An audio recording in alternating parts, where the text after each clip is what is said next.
તો દાહોદ જિલ્લાની ઝાલોદ નગરપાલિકામાં પ્રમુખ અને ઉપપ્રમુખની બિનહરીફ વરણી કરવામાં આવી છે।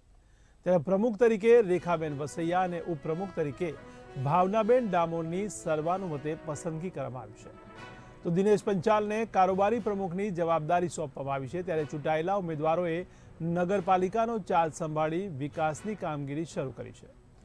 તો ઉલ્લેખનીય છે કે ઝાલોદ નગરપાલિકામાં વિજેતા થયેલા તમામ ઉમેદવારોને ચૂંટણી અધિકારીએ ઉમેદવારી ફોર્મ ભરવા જણાવ્યું હતું, પરંતુ ભાજપે રેખાબેન અને ભાવનાબેનને મેન્ડેટ આપેલો હતો। ત્યારે ચૂંટાયેલા ઉમેદવારોએ તેને માન્ય રાખ્યો હતો અને એક પણ ઉમેદવારે પ્રમુખ કે ઉપપ્રમુખ તરીકે દાવેદારી નોંધાવી ન હતી। ત્યારે ભાજપના મેન્ડેટ આપેલા ઉમેદવારોની સર્વાનુમતે યોગ્ય દાવેદાર માનવામાં આવ્યા છે।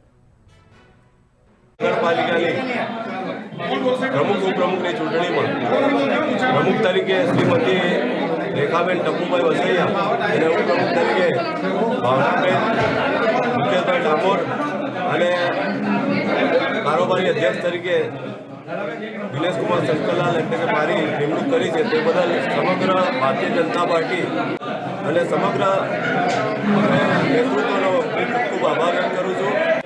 જેમાં ભારતીય જનતા પાર્ટીના મેન્ડેટ તરીકે પ્રમુખ તરીકે શ્રીમતી રેખાબેન ટપુભાઈ વસૈયા, ઉપપ્રમુખ તરીકે શ્રીમતી ભાવનાબેન મુકેશભાઈ ડામોર અને કારોબારી ચેરમેન તરીકે દિનેશકુમાર શંકરલાલભાઈ પંચાલની જાહેરાત આજે કરવામાં આવી।